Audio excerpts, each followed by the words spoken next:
nose, please. I'm not here as an actor. I'm here as a barrister. My card, Crosby. Read it and give it back. I don't want to spoil the day.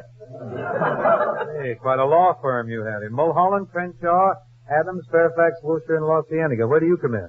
Between Melrose and Franklin on the streetcar. Where's your office? On the streetcar I came up here on. And if you think having a motorman for a secretary is any fun, you just try it sometime. Couldn't even get him to take off his gloves. Now, let's get down to business, Crosby. My client, Miss Swartkrunchel, is suing you for $50,000. Now, wait a minute. All right, we'll settle for 40. $40,000? If you haven't got it on you, I have the wrong Crosby, and I understand there is a wrong Crosby. 104% right. You must mean Brother Everett, but I don't mean Gummo. Before I part with this kind of tin, don't you think it would be all right, or would you consider me impertinent? This is quite a word here. Impertinent. You want to shorten it down and try a different way? Then? I'm doing a small Durante on this word. Would I be impertinent if I asked you why? Very well, but only one question to a defendant. That took care of my answer. Now answer this. Now answer this question. Did you or did you not drive recklessly down Hollywood Boulevard on your way to the studio this afternoon? No, I drove very cautiously down Sunset. 42 paid witnesses can't be wrong. You came down Hollywood Boulevard, and when you turned onto Vine Street, you splashed mud all over my client. Mud? Where would you get mud on Vine Street? I get it from a fellow who's got a dirty mind.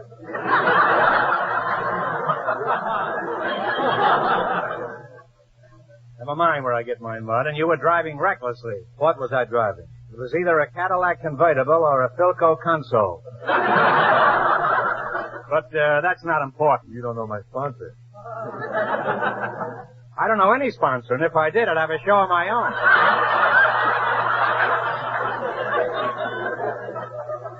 Phil Harris has 2 shows. What have I got?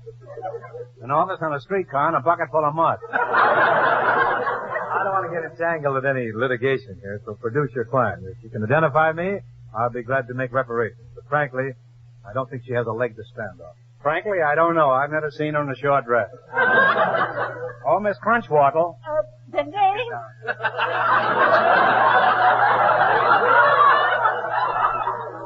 The name is Swartkrunchel, Mr. Giesler. Did you tell her you were Jerry Giesler? Get a much bigger fee that way. And if you keep your mouth shut and pay off, I'll split it with you, Crosby. Now, Miss Swartkrunchel, what's your first name? Lana. Lana. Lana, what hollow mockery.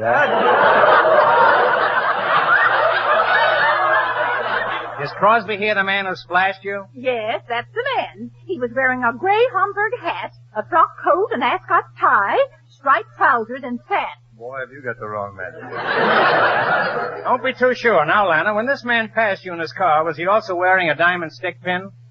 I'm not sure about that time. If you remember, you hit me in the face with the mud. This entire case is a fraud. If I were wearing a frock coat and spats on Vine Street, I'd have them on now, wouldn't I? Not necessarily. I was wearing a nightgown last night, but I haven't got it on now. It's a matter of opinion.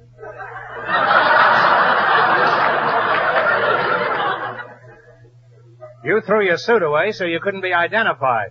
I did not. Then why are you standing there in your underwear? Not my underwear. I bought it from Ma Perkins. Must be mighty breezy right now around the old gal, huh?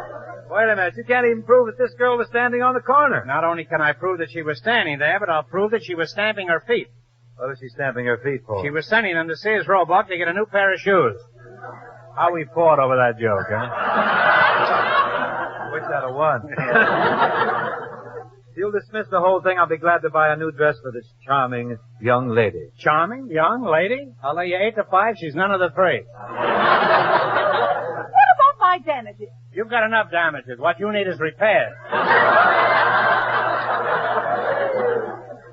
All right, then. Shall we say $45, Groucho? $45? That won't even keep me in saddle soap for my briefcase. Crosby, between you and Mother Nature, you've ruined this young girl's life. Huh? This girl is an Ingrid Bergman by a long shot.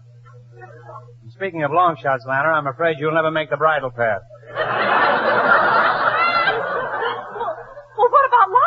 Lionel, who's he? The man she was betrothed to, she was going to marry this afternoon. Ah, the Pop Pickens. She was on her way downtown to get married. Matter of fact, she was waiting for my office to come by.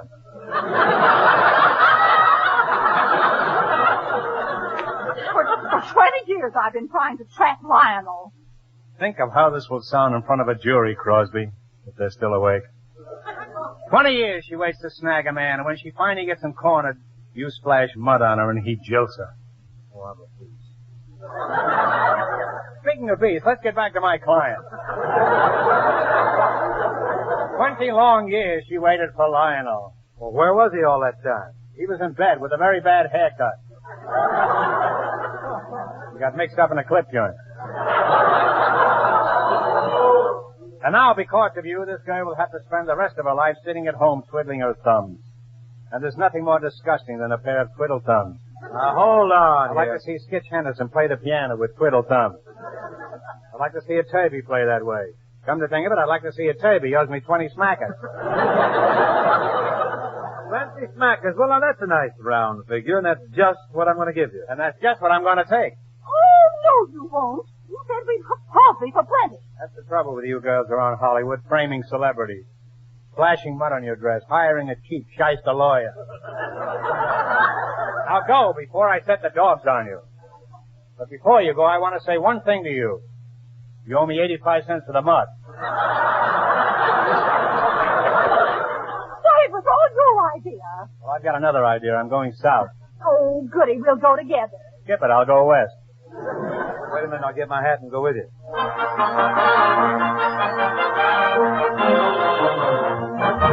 Mr. Horace Greeley was no fool. I'm sure that you'll agree with me that Greeley was no fool. What he is getting at is that Mr. Greeley is no fool. The wisdom of the man can be denied by none, for he's the one who said. Before you go to Buffalo, to Baltimore, or Borneo, Eastern Pennsylvania, or Sudan, Go west, young man. if you go to that land, sonny, you will have a lot of money.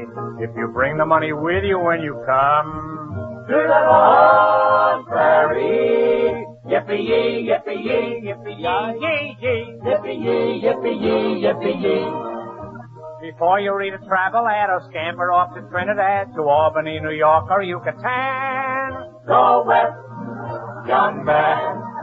In the East, they live on donuts. In the West, the natives grow nuts. And I'll guarantee you'll go nuts if you come To the long prairie. Yippee-yi, yippee-yi, A cowboy's gal is a real true pal. She will stick to him right or wrong. Go west, young man. Go where the airport's down your chest, young man. You can ride a bucking bronco or a pony. You can cut a calf in half and make bologna. Go west, young man. Go right out there and give the best to them you can. Don't east, don't go north, don't go south, have a care. Don't go up, don't go down, don't go here, don't go there. If it's true what they say about Dixie, Go west, young man. go out and till the soil there. Dig for gold and you'll find oil there. Where the crow flies as the snow flies go. But home, if you are fond of hunting, there's no place that can compare. You may not tag a lion or a tiger or a bear, but if you want a jackass, there are plenty of them there. Go west, young man. We suggest you go west, young man. the judges there are very fair. They always are, of course. A cowboy and his missus went to court for a divorce. The cowboy got the children and the missus got the horse. Go west.